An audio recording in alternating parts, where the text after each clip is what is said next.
into it. I'm going to turn things over to our panel and let them take it from here. LaDonna Bowling, I believe you are first up for us. Thank you, Mike, and good afternoon to everyone out there. Negotiations, collections, the consumer contact, that's what it's all about. Everything that we do, our success is based on how we handle the telephone conversations that we have with consumers. It's all come down to negotiations. But over the last few years, the climate has been, compliance, compliance, compliance. And it's almost like what we're here to do is overshadowed by regulations. And, we all know regulations that aren't clear. We go to great pains and expense, and still, we worry because there's that risk of saying something, what's on our letters, are our letters legal? Did we give our disclosures? How do we prompt our reps to give their disclosures appropriately? And sometimes do we have to apologize for asking for payment in full? And I say, throw my hands up and say enough. What we do is a viable job for the credit and collection industry. So let's look at how we do it compliantly. And if we move on to the next slide, what I want us to do today is understand that if you have successful negotiations, that equals a successful call.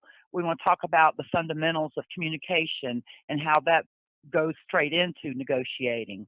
How do you create and maintain an effective dialogue? Two people talking back and forth effortlessly, jumping off each other's words. And then, of course, using emotional intelligence and how to put all these things together so that you can negotiate a successful resolution. And if we move on to the next slide. Now, there's a Finnish professor of communication, Osmo Wio, and I got this information from him on this slide. He calls it Murphy's Laws of Talk. If a communication can fail, it will. If a message can be interpreted in several ways, it will be interpreted in a manner that maximizes damage.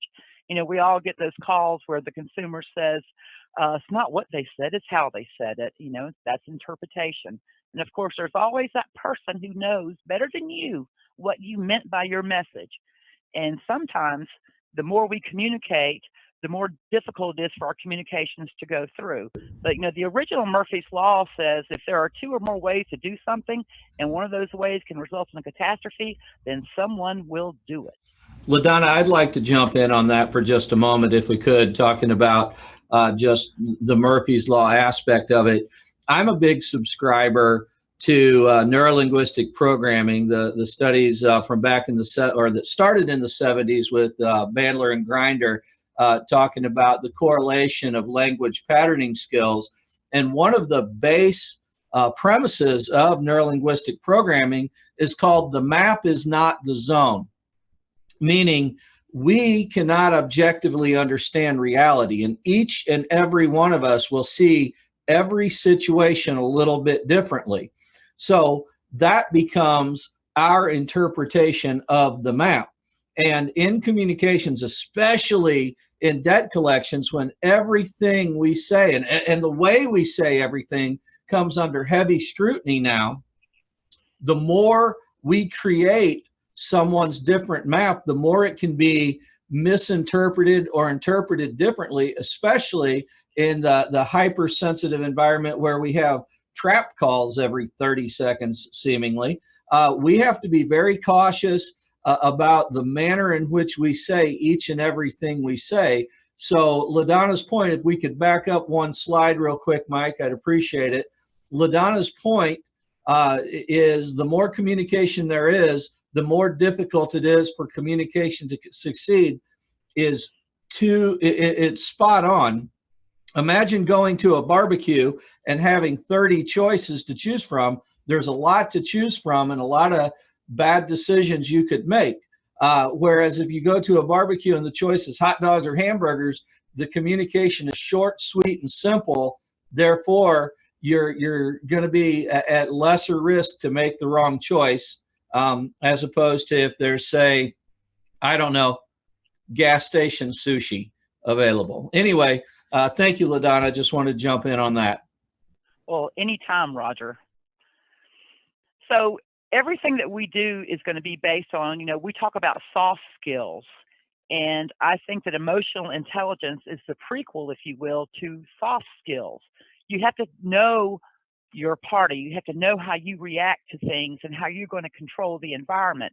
You know, we can't always control the consumer, but we can control our behaviors and learn where the consumer is coming from. You know, self-awareness, you know, recognize an emotion as it happens, you know, evaluate your emotions, you can manage them. Because sometimes consumers are going to say things to us, they're going to push our buttons that, you know, ordinarily would anger us. We control those emotions because we can't control the consumer's emotions. You know, how we respond is entirely up to us. In, you know, like with self-regulation, sometimes when emotions hit you, you have little control. So you have to do little things. You know, you hear about, you know, counting backwards. You know, try to make that emotion leave you so that you don't show anger or frustration when you're communicating with folks on the telephone or even in person. We have to be aware of our own behavior, basically, is what we're saying. And then, you know, staying motivated. You know, what is the goal? You know, of course, our goal is resolution of the account. And of course, we'd like to resolve all of our accounts with a payment in full or a payment plan, but there are other ways that we have of resolving accounts, you know, disputes, bankrupts, you know, etc. So stay focused on what the goal is and don't get where, you know, you get like you're psychic. You know, sometimes, you know, the collectors on telephone, they're like, well, I knew that person wasn't going to pay. I could tell they weren't going to pay. I'm like, really? How did you know that? You know, just because you've probably prejudged them. You know, get rid of the negative thoughts. And that's part of emotional intelligence. And then empathy, you know, kind of putting yourself in the other person's position, you know, understanding, you know, where they're coming from, because I believe there's 4 reasons that somebody goes into debt, you know, and the first one is circumstantial, you know, things that happen, loss of a job, you know, marital change, divorce, death in the family, birth of a child, or natural disaster. And we've experienced a lot of those, you know, some really bad ones over the last couple of years with the hurricanes. There are people out there who've been, you know, misplaced from their homes and such because of natural disasters. But those are reasons that people go into debt, and that's the number one reason. Then, of course, you have your emotional reasons that people go into debt. They see things and go, hey, well, I want that. Give me that because you have it. Let me get it. They live beyond their means. And then you also have the people who are intellectual debtors, so to speak. They have the money to pay. They just don't know how to budget and keep up with their finances. Then, of course, you do have the intentional deceit reasons that people end up in debt. But unfortunately, intentional deceit, we don't really talk to the people who are the fraudsters. We usually talk to the victims. So understanding the feelings of others when you're collecting, you know, can help you have a better resolution. Did you want to add something to that, Roger? Oh, I want to add a whole bunch to it. Mike, I think that we have to be done with this call in less than 5 hours, so I'll keep it brief. On emotional intelligence, this is one of my favorite subjects to talk about, and something that most of you probably don't know about me is I used to do stand-up comedy, and I was so good at it, I went into debt collections. But what I learned in stand-up comedy is it is so critical to practice out loud and to edit every single thing you do. In fact, edit the manner in which you do everything you do and say everything you say. So you have chosen to go into this field as your profession, which means that you have to be a professional at it, which means it's not just on the job training. I'm going to encourage you to do a few things here. One, put a mirror on your desk because people can hear you smile. And this is clinically and psychologically proven that if you're in a bad mood and you force yourself to smile, when you force yourself to smile, endorphins are released in the brain that trick yourself into believing that you're in a better mood than you are. And pretty soon you're going to be in a better mood. And when you're in a better mood, you sound like you're in a better mood. You're going to do a better job. And quite frankly, at the end of the day, you're going to resolve more accounts. You're going to help more people and you're going to collect more money. And then if you take one thing away that I say today, it's going to be on the 4th bullet point, empathy. Dr. Stephen Covey, who wrote 7 Habits of Highly Effective People, points out that empathy and building a strong rapport with individuals is the very essence and beginning of starting a substantial communication. So when empathy can be established, real communications can truly begin. Write this down, the words, I understand.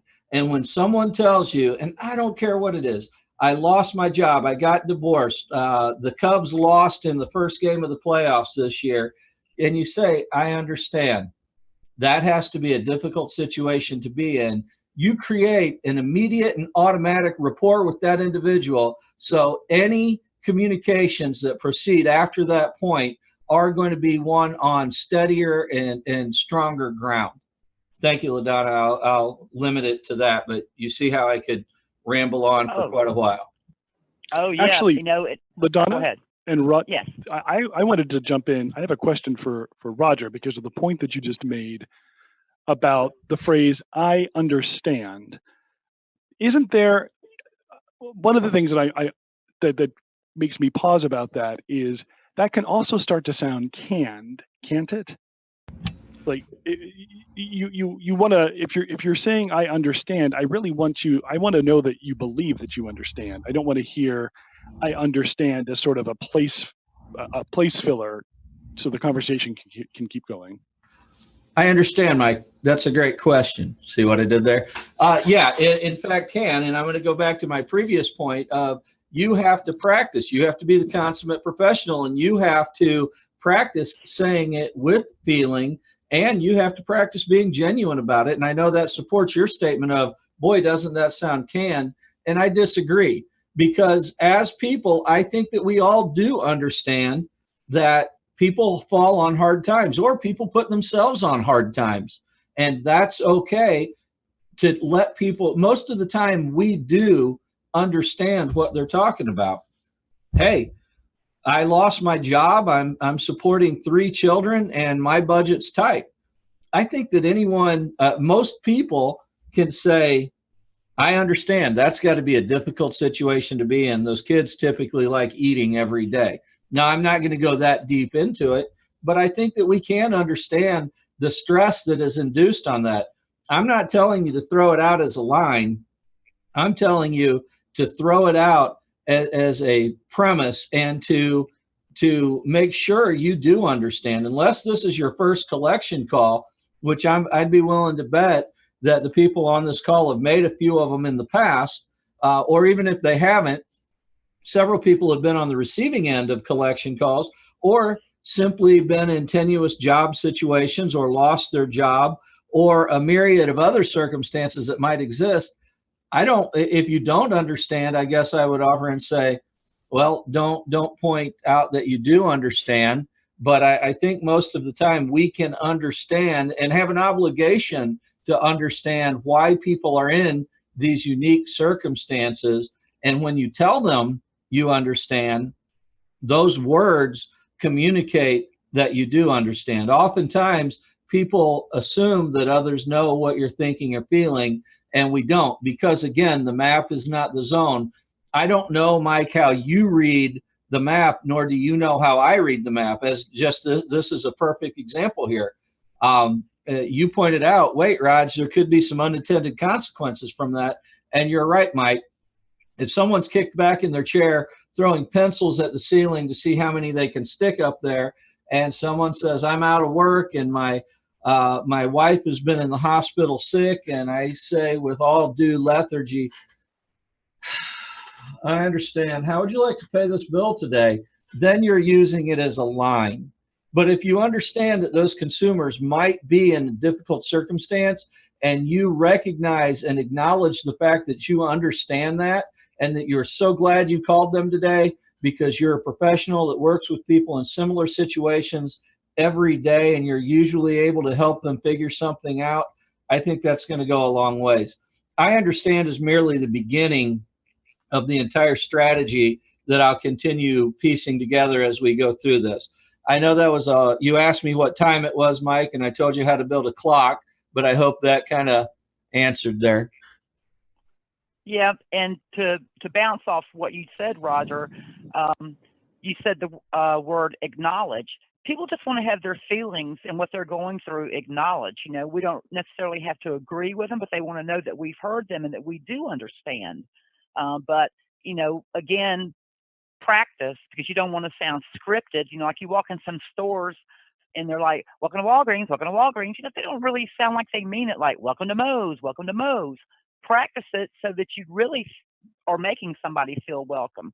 And then, of course, with social skills, using voice tone. I think Lori pointed that out in the chat box.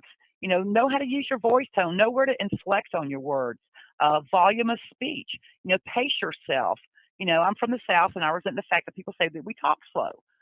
Some do, but understand the person that you're speaking with on the phone and kind of match what they're doing. If you're with somebody who kind of speaks a little slowly, and it seems like they think, before they get their words out, and you're trying to finish their sentence, don't finish their sentence for them. Let it get out. Like for instance, take the sentence, how are you going to pay this? How would you like to take care of this? It's different. And that also comes along with, empathizing with people. And I'm glad that Roger understands. Everybody understands. Let's move on. So now let's talk about dialogue. Right a few moments ago, we had some great dialogue going. It just wasn't my slide, your slide. We were bouncing off each other and giving our perspectives on things. So an effective dialogue is getting the person on the other side of the problem to talk with us. And you don't get a dialogue by being scripted with everything that you do. It's a mode of talk that's not automatic. It calls for you choosing your words carefully and responding kind when the consumer says something. Conscious choice, selective with our words and our approach in the conversation. And of course, effective dialogue, talk is managing your emotions. You never want your emotions to show through, or boredom for that matter, or lack of emotions. Like if you're saying that you understand, you don't want to sound completely ununderstanding, just like it seems like a word that you just threw out there. So you want to create a dialogue with the person. And again, that's going to be a conscious choice for your word selections and how you move into the conversation. Let's move on to the next slide. So here are some guidelines, and Roger and I are going to kind of bounce off this. I like to use inclusive language. And when I say inclusive language, words like we, us, let's, and not necessarily going you need to do this, you, like I'm blaming somebody, which really it is their debt. But I want them to understand that we're in this together. Let's update your file to see what we can work out. And of course, here we are again, voice tone inflection. I don't like to use the word why a lot, because it can seem like you're just accusatory with people, and it puts people on the spot. You ever been in a situation, with my kids? I remember I'd rapid fire questions to them, go, well, why would you do this? And why? And they just kind of stand there looking at you because they don't really know what to say. Finishing with closed-ended questions. Finishing with a closed-ended question can help clarify and sum up the entire conversation. And of course, acknowledging people. We talked about acknowledgement a little earlier. Acknowledge their feelings, acknowledge what they're saying to you. Don't interrupt to debate people or correct a fallacy, like, somebody goes, it's illegal for you to call me on Tuesdays at 7 p.m. It's not the right time to jump in and go, well, actually, according to the FDCPA, I can call you between 8 and 9. It's pointless in saying that. And sometimes when we get consumers on the telephone, they're very emotional because they already have a preconceived, idea or image of how debt collectors behave. And sometimes they just kind of let us have it. We might be the straw that broke the camel's back, because typically if we're calling somebody about a delinquent debt, they're getting calls from somebody else. When they go to their mailbox, they're getting letters, and we just might be the one that got them on the phone at the wrong time, and they let us have it. I call that verbal vomit. Don't interrupt them in the middle of a tirade, when they're, yelling and screaming and cussing and saying, you people and that client, and I can't believe I'm in collections. Let them get it out.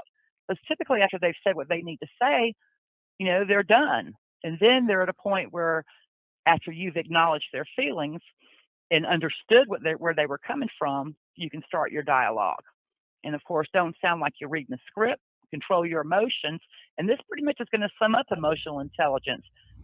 Roger, what you got to add to that? Oh, a little bit.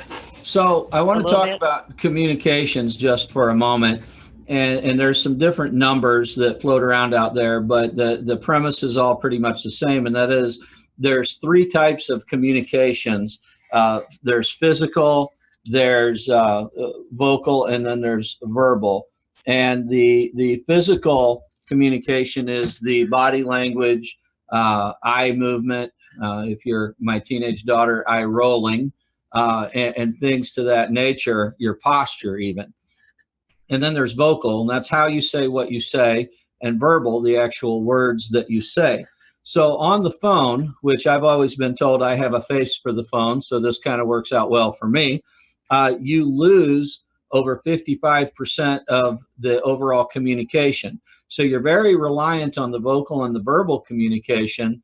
And the new split is 84% of that communication is how you say what you say. And I believe Lori brought up a couple of moments ago the tone of voice. And your tone of voice will make or break a whole lot of calls.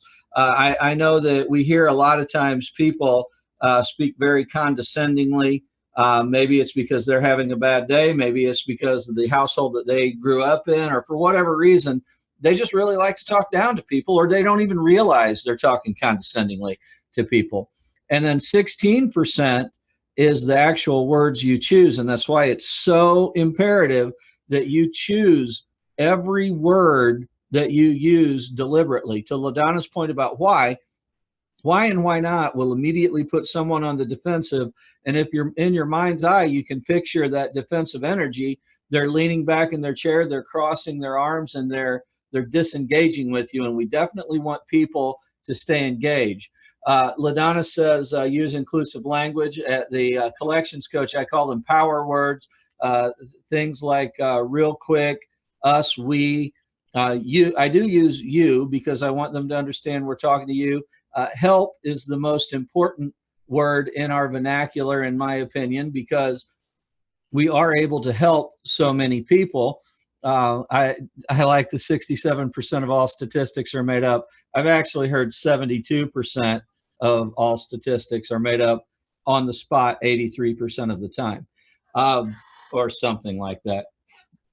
But you want to keep people engaged with you. So I'm all for avoiding why or rephrasing it instead of why haven't you paid this?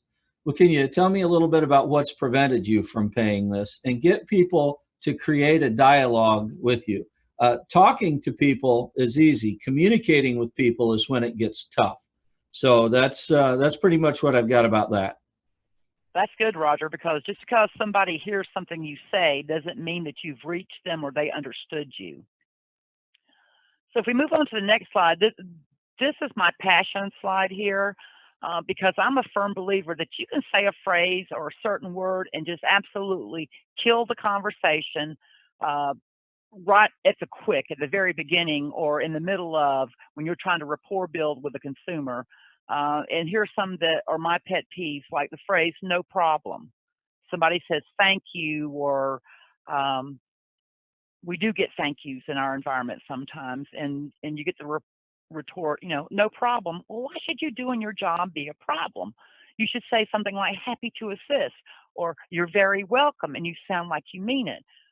One of the best judges of good customer service is Chick-fil-A. I don't know if you have Chick-fil-A's in your area, but there's always a reason why the line is wrapped around the building for the drive-through, and the lobby's always full, and it's not just because McDonald's is closed.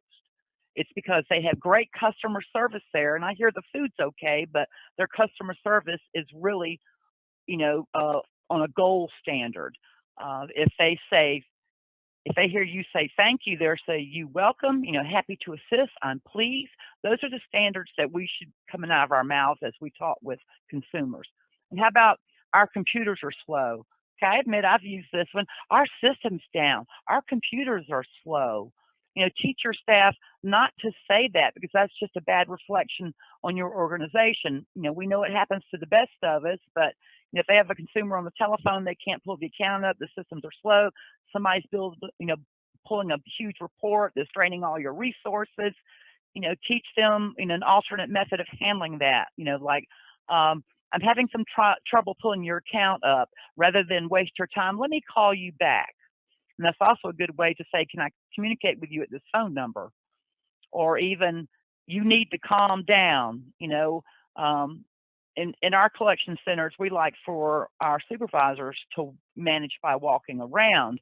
And that way they're looking for body language and hearing voice tones if it seems like somebody's getting a little irritated. But, I always hear at least once or twice a week, a collector lose it, so to speak, with saying, you need to calm down, or don't talk to me like that, or you're not going to cuss at me like that.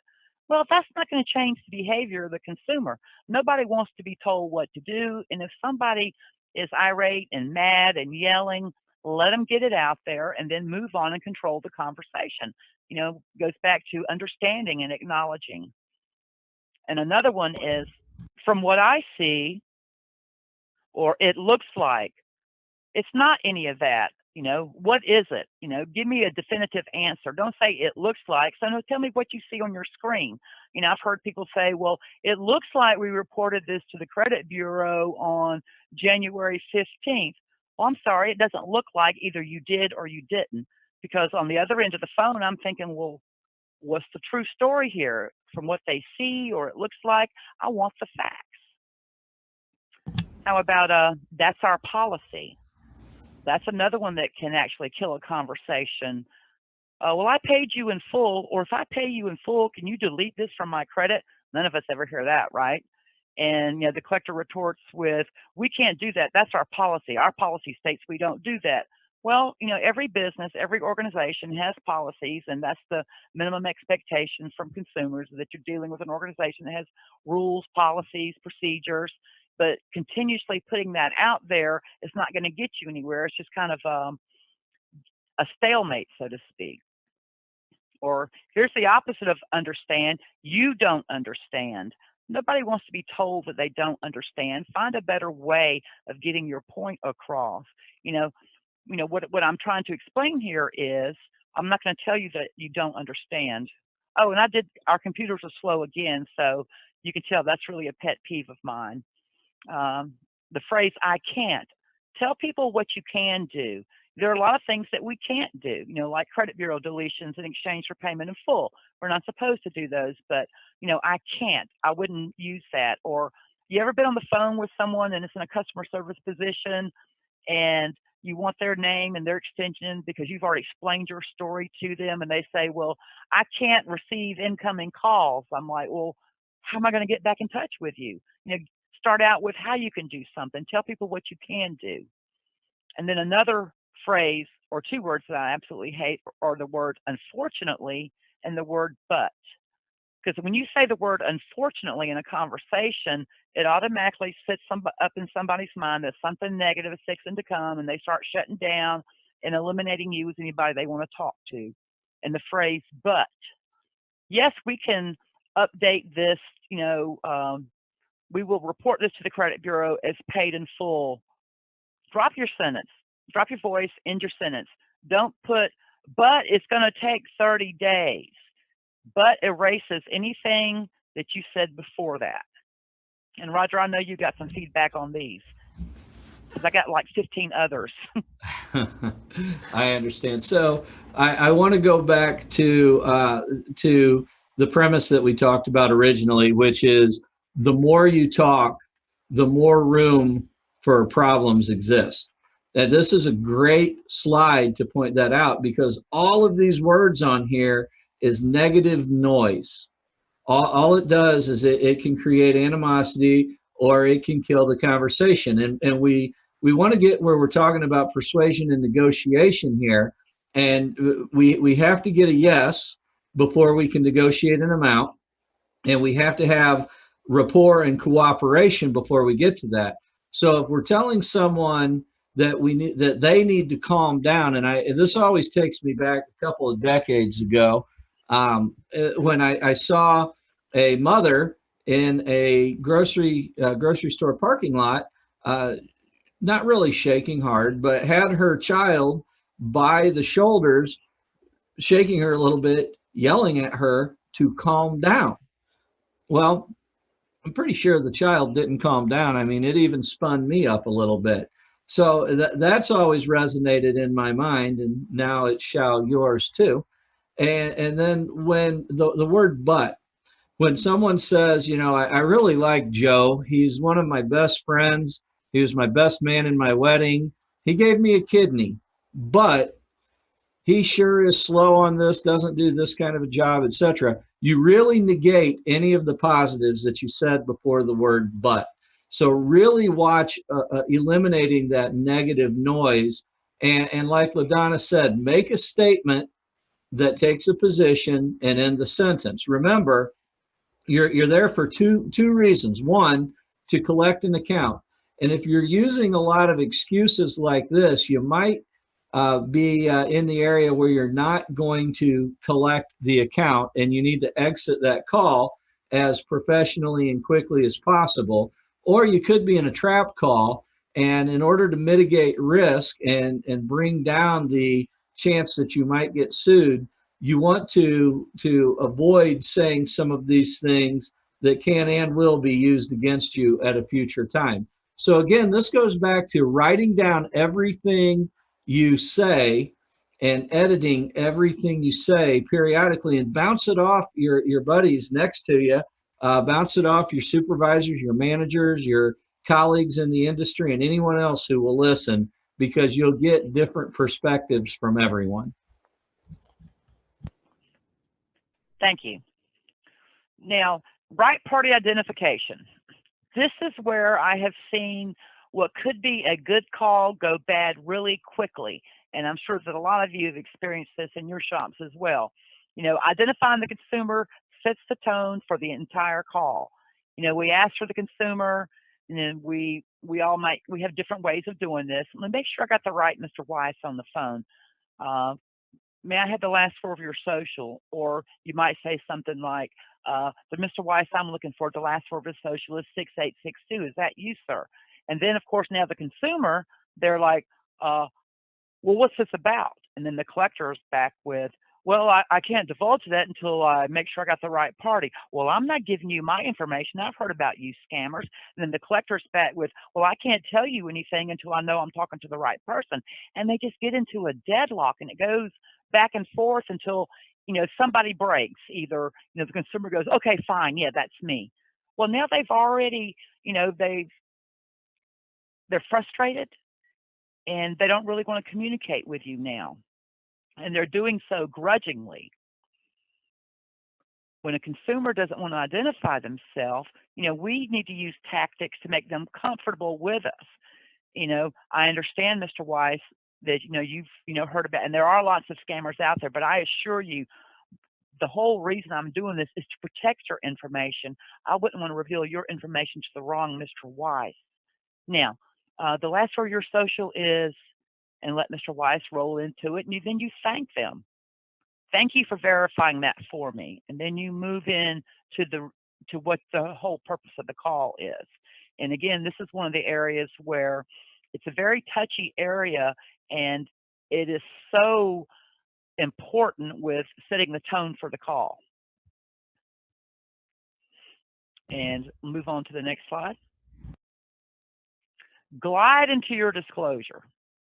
Now, don't legitimize why you're calling. You know, I hear collectors, and I guess it's a lack of confidence, but they feel like they got to put something before. This is an attempt to collect a debt by a debt collector, and information obtained will be used for that purpose. Now, the purpose of my call, you know, they don't glide into it. They go, legally, I must tell you this. No, ma'am, I must say this to you. And again, that just creates some ill feelings with the consumer. You know, legally, yeah, we have to tell them that. We have to give them any Miranda, but we don't have to legitimize ourselves. We just glide into it like it's everyday business, and we don't sound like we are reading a script. And I forgot to make a point. Will you go back to the previous slide for me? I didn't really expand on being prepared, but one of the worst things that can really set the tone for a call is the collector not being prepared for the person on the telephone. You know, always teach our collectors, you know, how to read the work card or where the consumer information is. You know, train your eyes to look at where the consumer's name is. Can I pronounce it? Do I need to just ask for the Mr. because I can't pronounce that first name? See who it is they owe and what the balance is that they owe, and glance quickly at the notes. Sound like you're prepared. And if you're using some type of dialing resource where there's a campaign running and, you know, your collectors are logged in because somebody has some human intervention making these calls go out, and they get a little beep in their ear, but they were talking to their neighbor, and then the person's going, hello, hello. That has a lot to do with, you know, how the call is going to go. So I just wanted to make that point before we move. Now we can go on. LaDonna, if I could jump in just real quick on this. Yes. So first of all, John asked the question, why is buy a debt collector in the mini Miranda? Some companies do have variants on that, John, and I don't know any case. I'm not an attorney. I brag about that every day, by the way. And I don't know any cases out there where it's found to be improper. I do know where it has been upheld. We say a variance on that. We just say this communication is from a debt collector. This is an attempt to collect a debt. Any information obtained will be used for that purpose, just to keep it as a clean break. But I don't think there's anything wrong with the statement as written there. But to LaDonna's point previously about gliding into that, I hear so many times people rationalize why they have to say it, and I pretend that they're rationalizing it to themselves, not to the consumer. Whether the consumer thinks that you have to say it, you want to say it, or you're saying it just for fun, they don't need to know the rationale behind it. That would be similar to telling a consumer, because I want to establish a rapport with you, I shall say I understand. So rather than letting collectors or having collectors say, federal law requires that I inform you this communication is from a debt collector, et cetera, just have them shorten it and go right into it. You know, so Ms. Bowling, this is an attempt to collect a debt, et cetera, and just roll right into it to establish a good confidence and rapport. Again, tone of voice is so much, though, you don't have to say that demeaningly to people to make sure, and make sure collectors aren't saying it condescendingly. Very good points.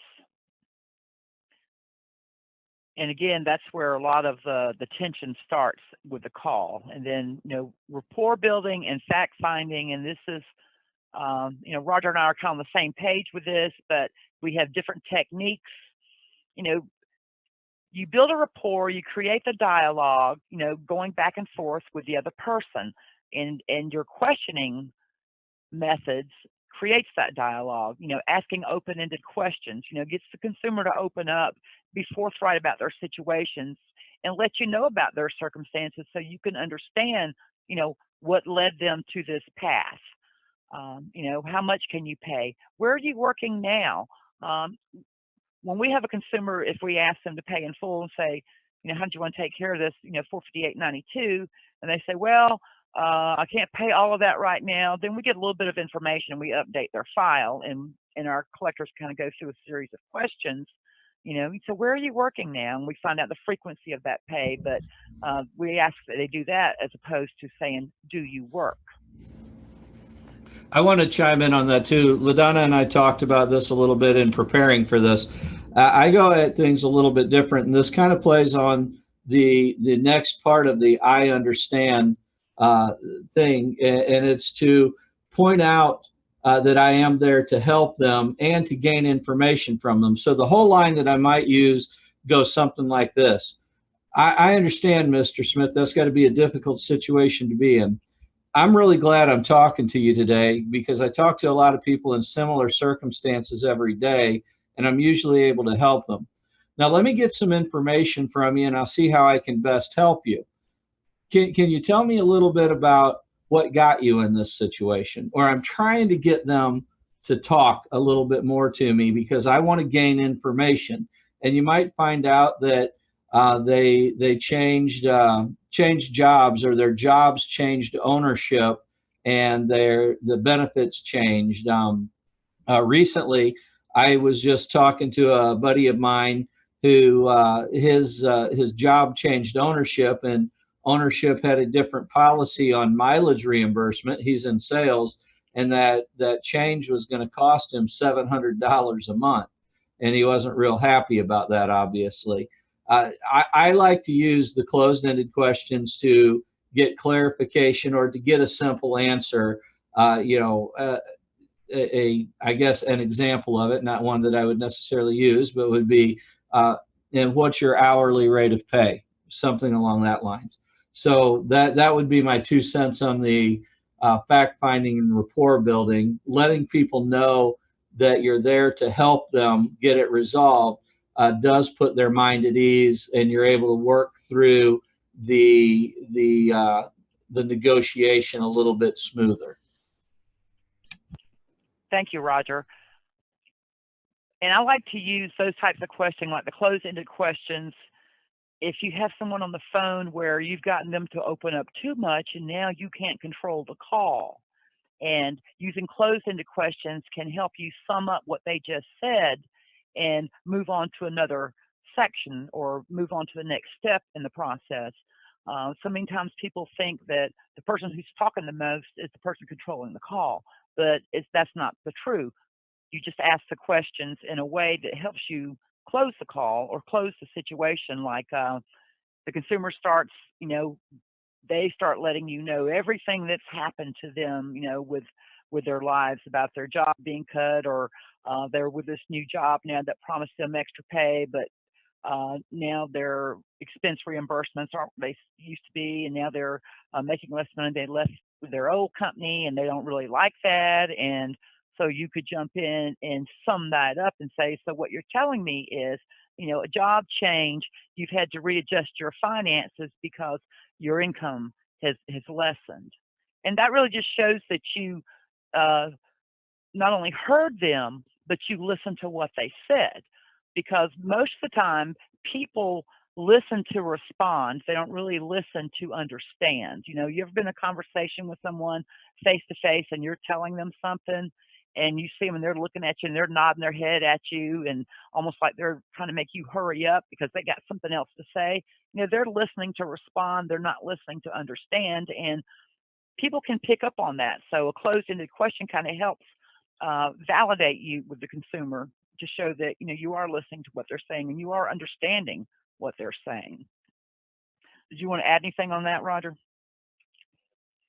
I don't think at this point, as we go through it, I think that it'll circle back around to a lot. More of a holistic inclusion. Okay, good.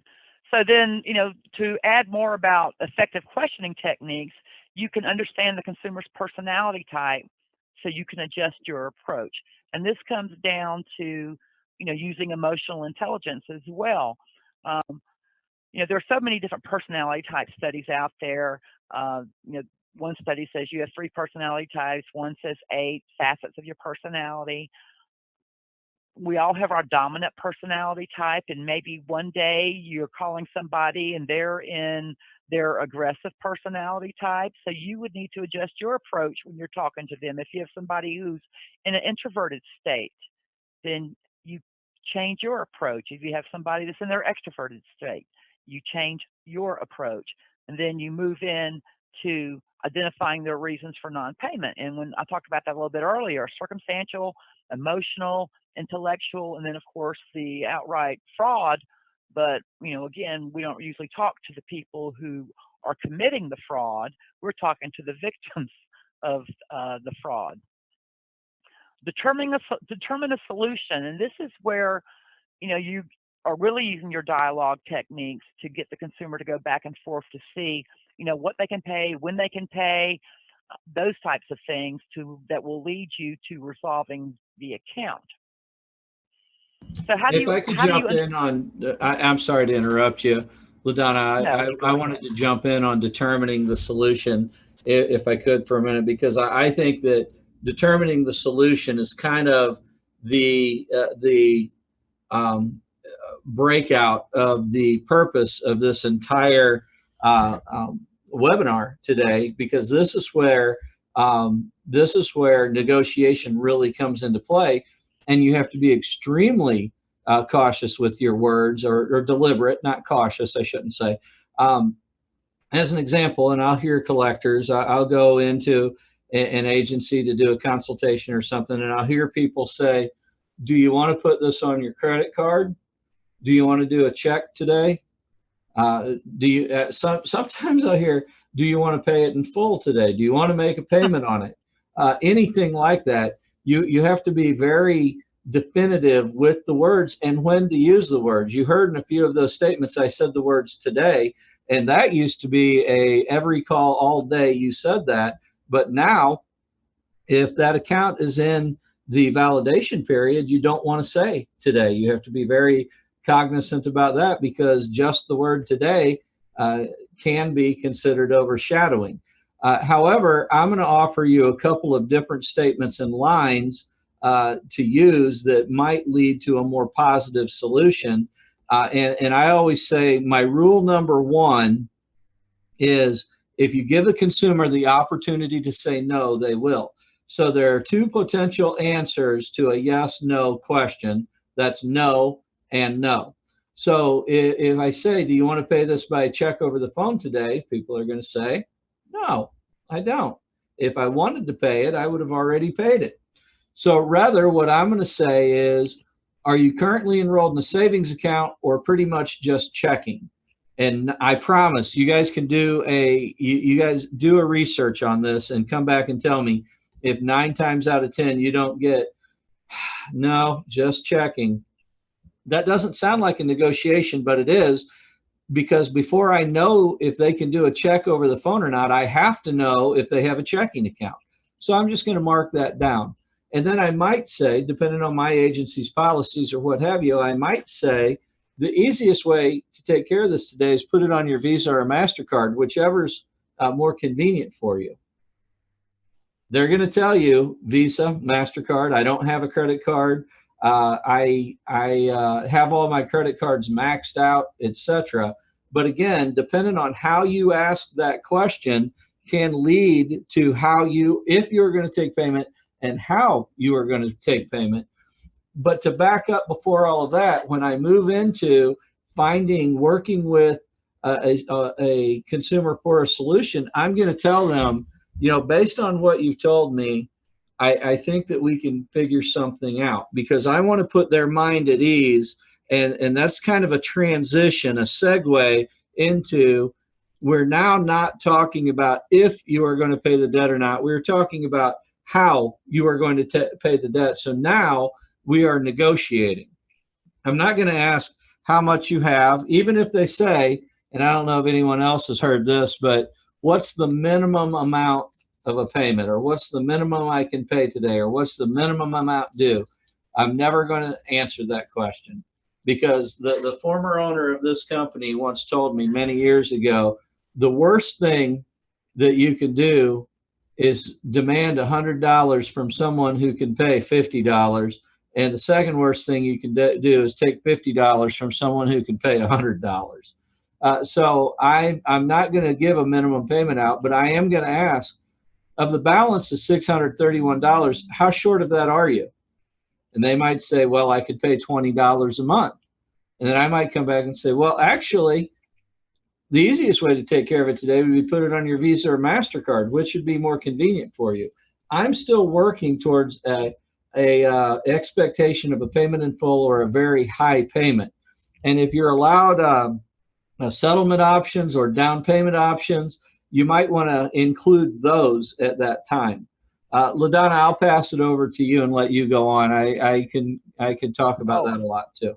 Oh yeah, and really, Roger, you stirred up some memories, because back in the day when I was on the phone, that's how we were taught.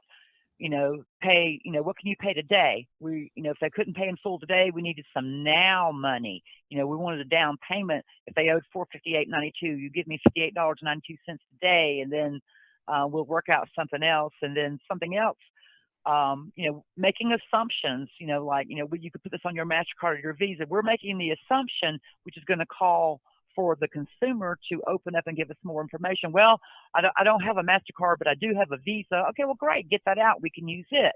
And then y'all heard what Roger's number one rule is, but this goes along with what he said. My rule is the person who talks money first is the loser. Because if you throw something out there and they jump on it, you go like, well, darn, that was easy. It's hard to go back and renegotiate for a higher payment amount once you've lowballed yourself. And then if you throw something out there, you can be intimidating to a consumer who says, well, I can't pay half and half, or I can't pay a third of it today. So it's about getting that person to open up and give you information and let you know where they're coming from. So successful negotiating is about creating that dialogue, going into your smooth right party ID, not getting hung up on that. And I encourage you, when you're training your new reps, to spend a lot of time with that, doing some role playing, with some scenarios already built up so that they can role play efficiently back and forth, and teach them how to glide into their disclosures, without sounding robotic-like or legitimizing themselves before they give that disclosure and explaining why they have to give that disclosure. And then the consumer's already completely sailed out of the conversation. Rapport building. Killing conversations, wrong words, wrong phrases. Taking all these things into consideration is what we want to do, and that's resolve the account. So, LaDonna, one thing, and to kind of speak holistically about all of this, the dialogue and the communications that we're talking about and the negotiations that we're talking about is not linear. Oftentimes, we're going to have to go back to a point in the conversation to rebuild a positive sequence. As an example, one source that people are always reluctant to try to get from consumers is, who could you borrow this from? Or the dreaded question, can you borrow this from someone? Well, the answer to that is no. I try to, and I want to play through a brief scenario with that, because I believe there's a right way to ask that question. But a lot of times, if you do provoke your collectors to ask that question, there's a recovery from that, because most times it does not work, just being real with it. So you could ask, can you borrow this? And they're going to say no, inevitably. If you say, who can you borrow it from? They might tell you, I can't borrow from anyone. Everyone I could borrow from, I've already borrowed from. And that's not necessarily the case, because if you borrowed it from someone, that infers that you paid it back. And if you haven't paid anyone back, then you haven't borrowed it from them. You've taken it, or you've gotten it from them. Excuse me. So I would encourage you to ask it in this manner. Mr. Smith, I talk to a lot of folks in the same situation every day. And what I found, especially with the changing of the economy, friends and family are more of a financial community now and are more willing to step in and help. Who have you helped at some point that you could ask to help you with this now and pay them back when you're in a better situation? Once out of 25 times or so, that might work, but most of the time that's not going to blow the call. Whereas if you ask, who could you borrow it from, or can you borrow it from someone, that could be a landmine that you're getting ready to step on there. The other thing is, it might upset someone. Why? How dare you ask me to borrow this money from someone? You need to circle back and rebuild that rapport, because you just damaged that rapport. And you could say, something along the lines of, obviously, Miss Smith, I did not mean to be insulting with that. I know a lot of times that's an option for people. I understand it's not for you, and I certainly want to help you in any other way I can. Now, let me get a little bit more information from you. How long do you think it would take you to pay the balance in full? And get them talking again. You want to get them off of that subject and redirect them towards something positive in dealing with the money. LaDonna? Yeah. So to what you just said, so you asked Miss Smith, how long will it take you? And they owe that $458.92. That's always my go-to imaginary amount for some reason. And I say, well, $20 a month. And you're looking at an account where it's time to find in your shop, because now we know a lot of our clients are moving accounts through pretty quickly, early out, prime, seconds, tertiary, and even some quad work. So some of us might not have primes, but for maybe 3 months, 6 months, 9 months maybe, and this person's wanting a $20 a month payment. How do you get around that, Roger? Well, so again, sorry you caught me off guard there, LaDonna. I was sucking on a cough drop, so give me a moment. So again, I'm not going to indulge the minimum amount due. I'm going to spin the question on them. And then they say $20, I could pay $20 a month. I'm going to say, I understand. I think that we can figure an arrangement out. Now, let me ask, if I were able to approve $20 a month, what type of a down payment could you put on this? That's exactly where I was hoping you were going to go with that, because that is a skill when it comes to negotiation, because people don't like to be told no. And John pointed out $20 a month would take 2 years, and a smart mouth collector is going to say $20 a month, 2 years. I'm not even going to be here in 2 years. But the way Roger transitioned into that to, how much of a down payment, that's kind of setting the mood with the consumer that, okay, I might be able to get that $20 a month payment plan, but I got to come up with a down payment. And again, you're asking them how much they can put down. And that's where the negotiations for actually resolving the account financially works through. Well, the other thing that I like to do is talk in periods of time. Here's a rule about human behavior. We think in the smallest terms possible. So $20 is a small term, but so is 3 months. On this balance of $382, I could break this into a 3-month payment for you. Would that help you? And then they're going to say, well, I might be able to pay $25 a month. Well, we've come up $5, but again, to John's point, we still don't want it to take 2 years. I'm just reading John's illustrate the payoff, allow them to realize. Yeah, and that is good. John, to your point, we have some people that, Mr. Smith, I understand you'd like to pay $20 a month. That I couldn't do because that would be, it looks like 741 payments. I could break it into 3 or 4 payments, whichever would be more convenient for you. I was just in a meeting a couple of weeks ago where an agency is getting real big and using things similar to AI and bot interaction. And one of the negotiation things that they use is offering someone a 3 or a 6 or a 12-month payment plan. However, it points out the amount that they would save. This company accrues interest, and it points out the amount over that period of time that they would save if they chose one of those. And I think that's a good technique. Remember, the consumer doesn't care if you're going to win a contest or even if you have a job. Actually, preferentially, the consumer would probably not want you to have the job you have. But they care about what's in it for them. So if we point out something that they're going to save money, or maybe I can knock off 10% if you're allowed to do some settlements, if it's paid using a check over the phone today, you've got some cards in your hand. I kind of look at this as a card game, and you don't want to throw all of your cards down at once. And a lot of times collectors do. You want to slow play those cards and communicate with that consumer. You're going back and forth. Imagine it kind of like Go Fish. Well, I'll give you a 2, and you don't really want a 2, which would represent a $20 bill. I want a queen or a king. So I'm going to keep working towards that queen or a king. How am I going to do that? I'm going to keep going through sources of money. Now, bear in mind, these conversations can't take 20 and 25 minutes.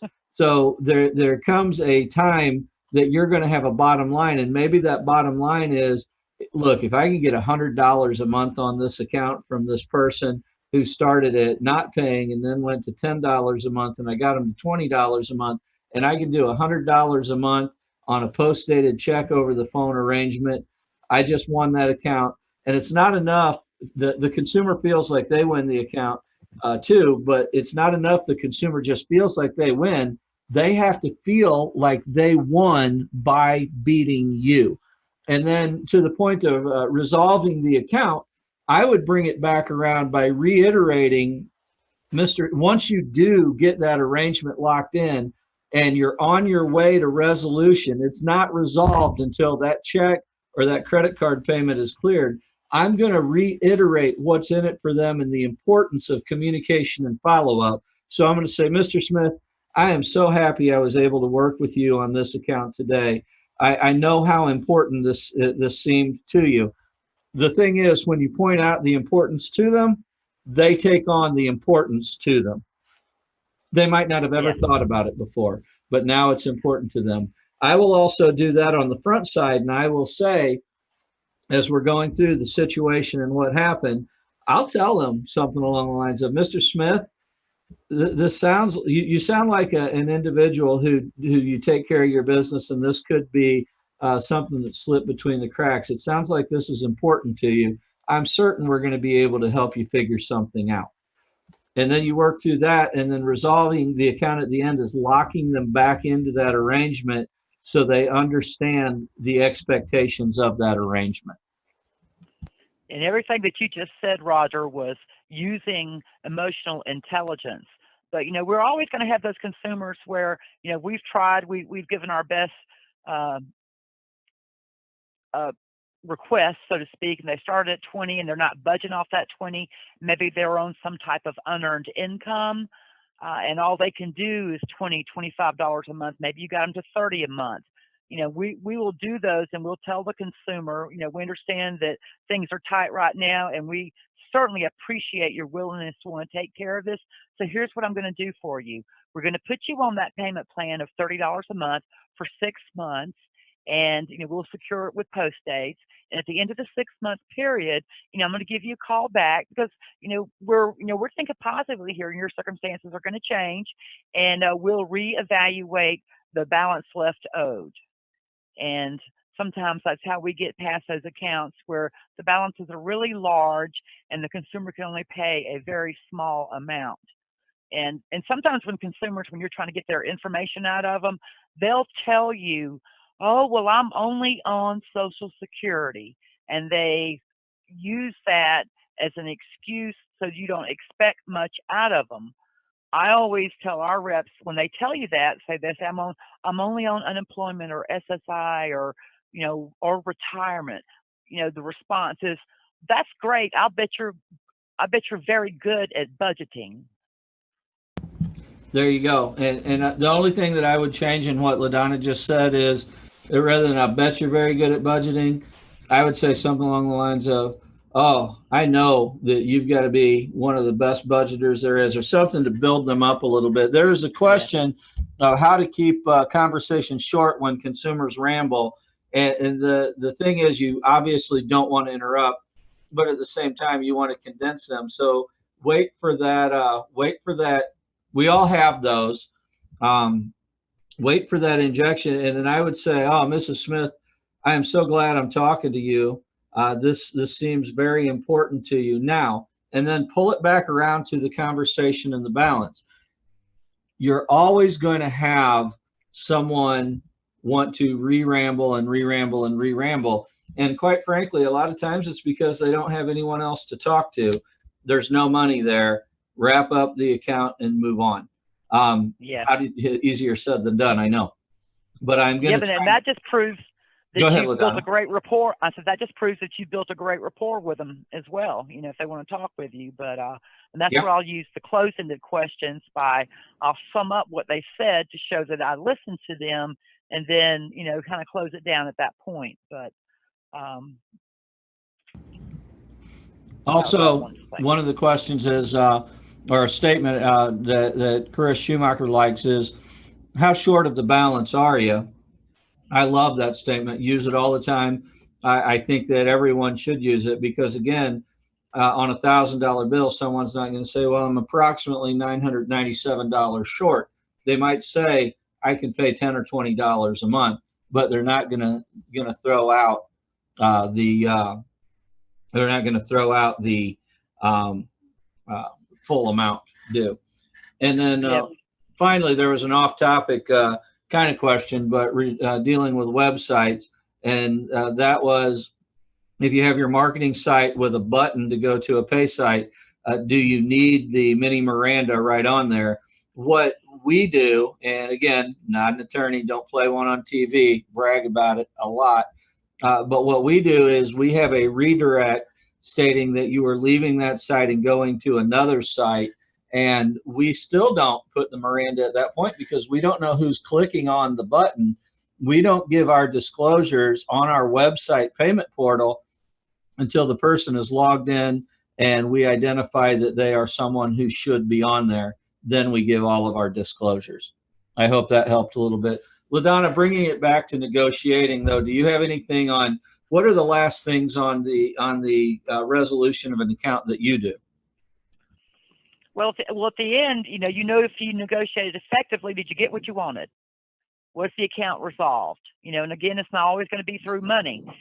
Were you understood? That's important because, again, just because somebody heard what you said doesn't mean that you actually reached them and they understood.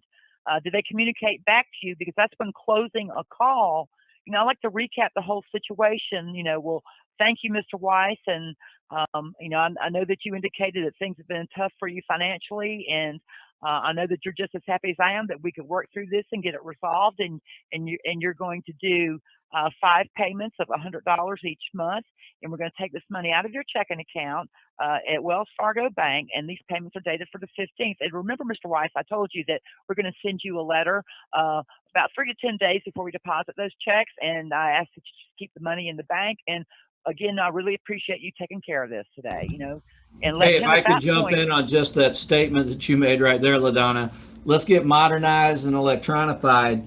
If you can, if you're able to, remember, letters are expensive.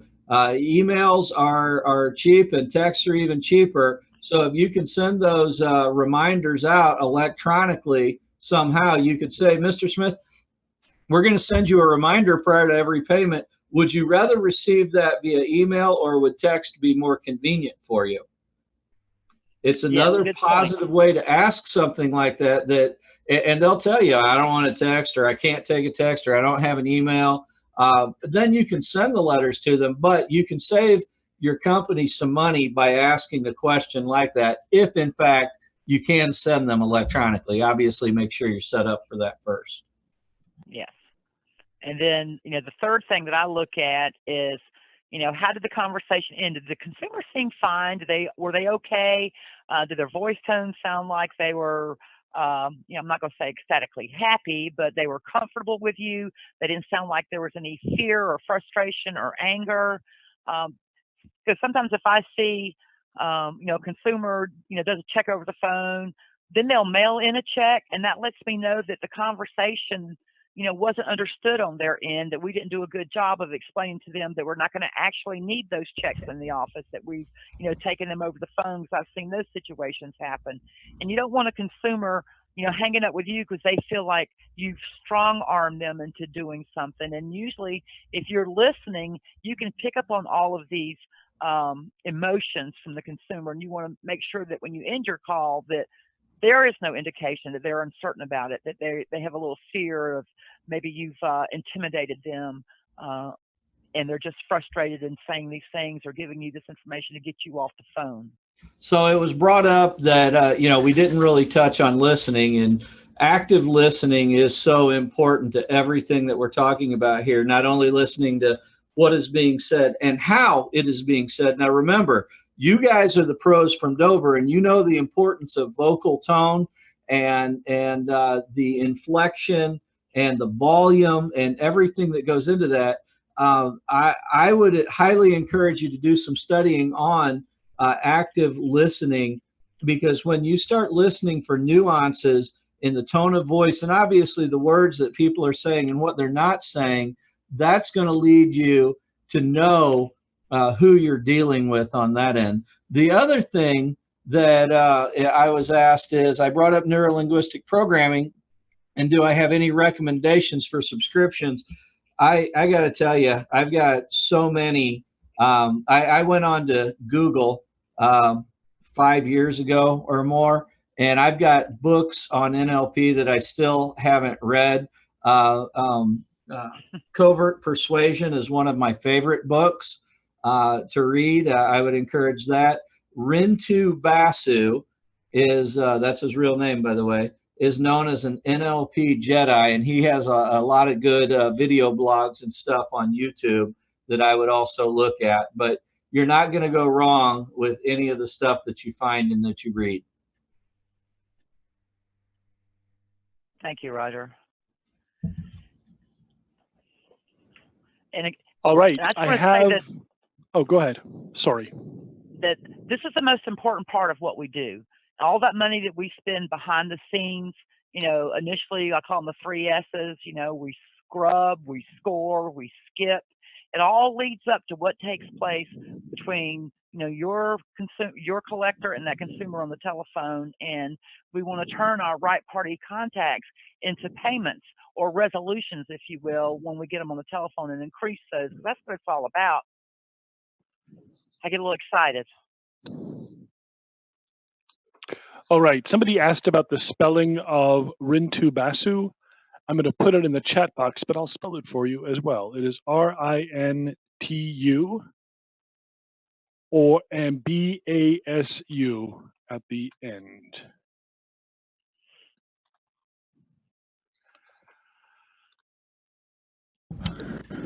Okay. I have, let's see, are there any other questions that came up? You guys went through most of the questions already from the list. Unless anybody knows who Henry John Deutschendorf is, don't tell me who he is, by the way. I want to live in ignorance for the rest of my life.